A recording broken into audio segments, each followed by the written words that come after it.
우리는 흔히 이렇게 생각합니다. 뼈는 단단하니까 문제 생기면 금방 알겠지.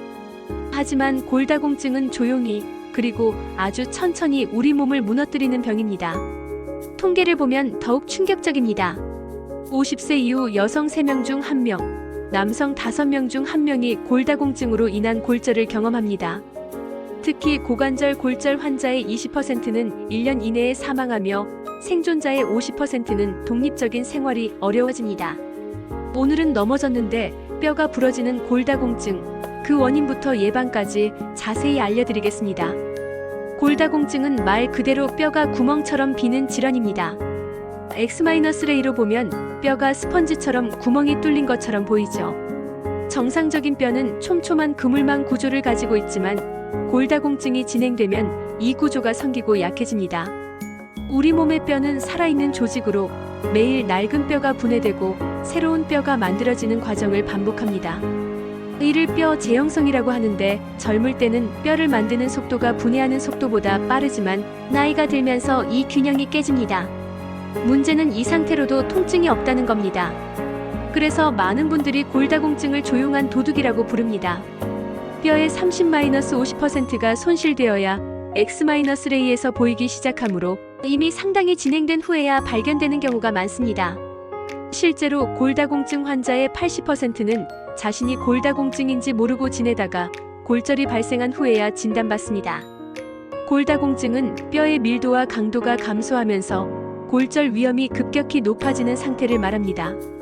세계보건기구는 골밀도 T점수를 기준으로 정상은 -1.0 이상, 골 감소증은 -1.0에서 -2.5 사이, 골다공증은 -2.5 이하로 분류합니다.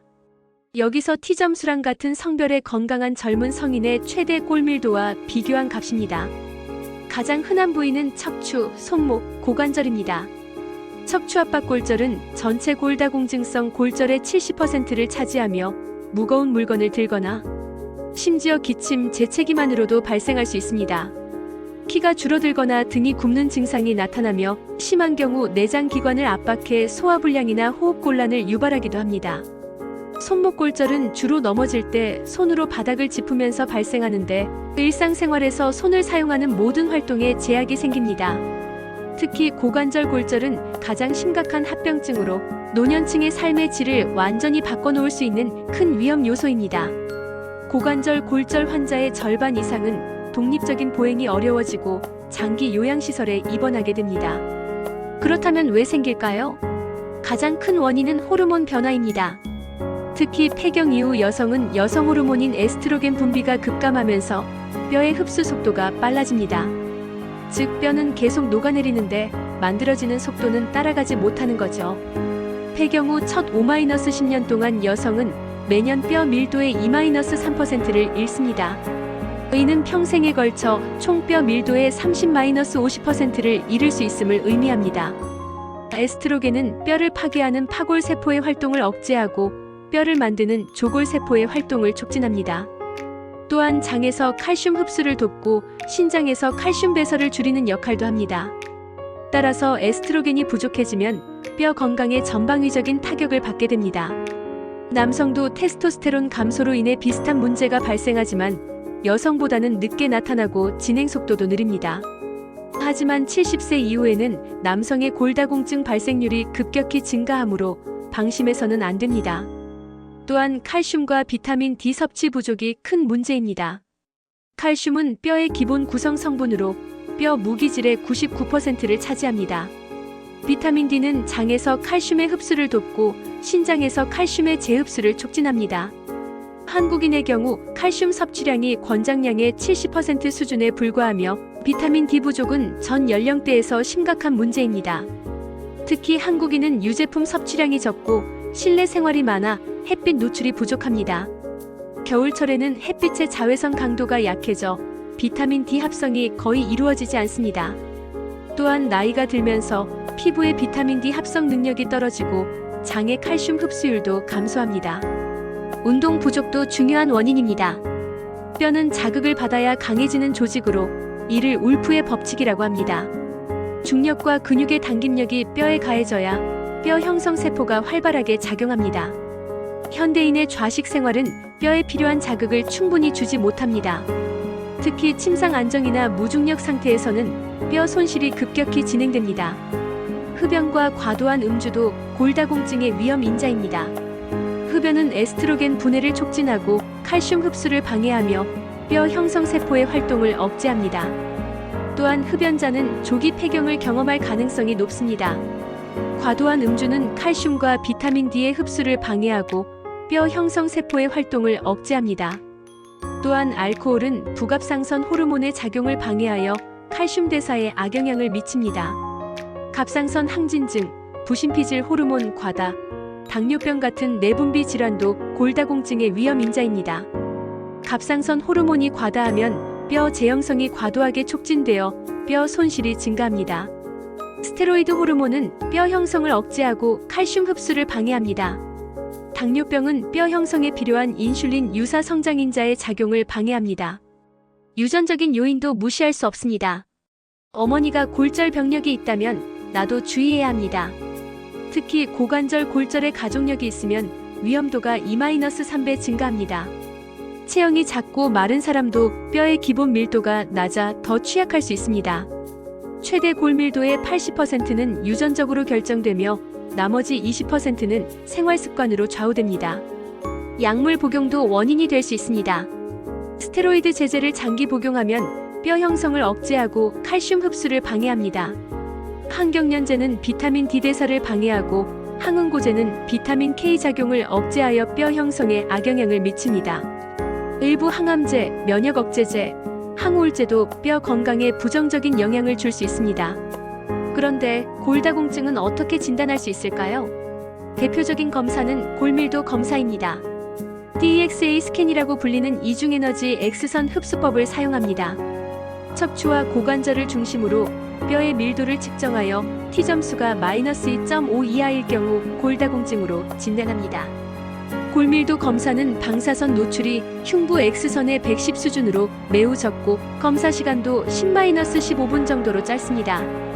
또한 골절 위험도를 예측하는 FRAX 점수도 함께 계산하여 개인별 위험도를 평가합니다. FRAX는 나이, 성별, 체중, 골절 병력, 가족력, 생활 습관 등을 종합하여 10년 내 골절 위험도를 예측하는 도구입니다. 혈액 검사로는 뼈 대사 지표를 확인할 수 있습니다. 뼈 형성 지표인 오스테오칼신, 알칼리 인산분해 요소, 뼈 흡수 지표인 CTX, NTX 등을 측정하여 뼈 대사 상태를 파악합니다. 또한 칼슘, 인, 비타민 D, 부갑상선 호르몬 수치도 함께 확인합니다. 최근에는 정량적 초음파 검사도 활용되고 있습니다. 발 뒤꿈치 뼈의 초음파 전파 속도를 측정하여 뼈의 질을 간접적으로 평가하는 방법입니다.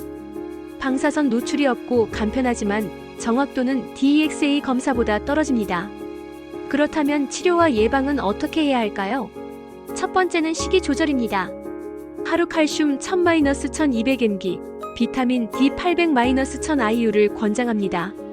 50세 이후에는 칼슘 1200mg, 비타민 D 1000IU까지 늘려야 합니다. 칼슘이 풍부한 음식으로는 우유 한 컵에 300mg, 요구르트 한 개에 250mg, 치즈 한 장에 200mg 정도의 칼슘이 들어있습니다. 멸치, 뱅어포, 새우 같은 뼈째 먹는 생선류도 좋은 칼슘 공급원입니다. 두부 반모에 150mg, 된장 한 그릇에 100mg, 청국장 한 그릇에 120mg 정도의 칼슘이 들어있습니다. 브로콜리, 케일, 시금치, 깻잎 같은 녹색 채소도 칼슘이 풍부합니다. 특히 녹색 채소의 칼슘은 흡수율이 높아 우유만큼 효과적입니다. 아몬드, 참깨, 검은깨도 칼슘이 많이 들어있습니다. 비타민 D는 연어, 고등어, 참치, 정어리 같은 등푸른 생선에 많이 들어있습니다. 달걀, 노른자, 버섯류, 강화 시리얼도 비타민 D 공급원입니다. 하지만 음식만으로는 충분하지 않으므로 보충제 복용을 고려해야 합니다. 비타민 D는 햇빛을 통해서도 생성되므로 하루 20-30분 이상은 햇볕을 쬐는 것이 좋습니다. 오전 10시부터 오후 3시 사이가 가장 효과적입니다. 팔과 다리를 노출하고 선크림을 바르지 않은 상태에서 햇볕을 쬐어야 합니다. 하지만 겨울철이나 실내 생활이 많은 분들은 보충제가 필요합니다. 마그네슘도 뼈 건강에 중요한 미네랄입니다. 칼슘과 마그네슘의 비율은 21이 이상적이며 견과류, 씨앗류, 녹색 채소, 바나나에 많이 들어있습니다. 비타민 K는 뼈 단백질 합성에 필요하며 녹색 잎채소, 브로콜리, 양배추에 풍부합니다. 비타민 C는 콜라겐 합성에 필요하며 과일과 채소에 많이 들어있습니다. 단백질도 뼈 기질의 주요 성분이므로 충분히 섭취해야 합니다. 하루 체중 1kg당 1.2-1.5g의 단백질을 권장합니다. 두 번째는 운동입니다. 뼈는 하중을 받아야 강해집니다. 중력을 이용한 체중 부하 운동이 가장 효과적입니다. 빠르게 걷기는 가장 기본적인 운동으로 하루 30분 이상 꾸준히 하면 골밀도 증가에 도움이 됩니다. 조깅, 계단 오르기, 등산, 테니스, 배드민턴 같은 운동도 좋습니다. 근력 운동도 필수입니다. 특히 나이 들수록 근육량도 줄기 때문에 근육을 키우는 것이 뼈 건강에도 연결됩니다. 아령, 탄력 밴드, 자체 체중을 이용한 운동을 주 2-3회 하는 것이 좋습니다. 스쿼트, 런지, 팔굽혀펴기 같은 운동이 효과적입니다. 균형 감각 운동도 중요합니다. 태극권, 요가, 필라테스 같은 운동은 균형 감각을 향상시켜 낙상을 예방하는 데 도움이 됩니다. 한 발로 서기, 뒤로 걷기, 눈 감고 걷기 같은 간단한 운동도 도움이 됩니다.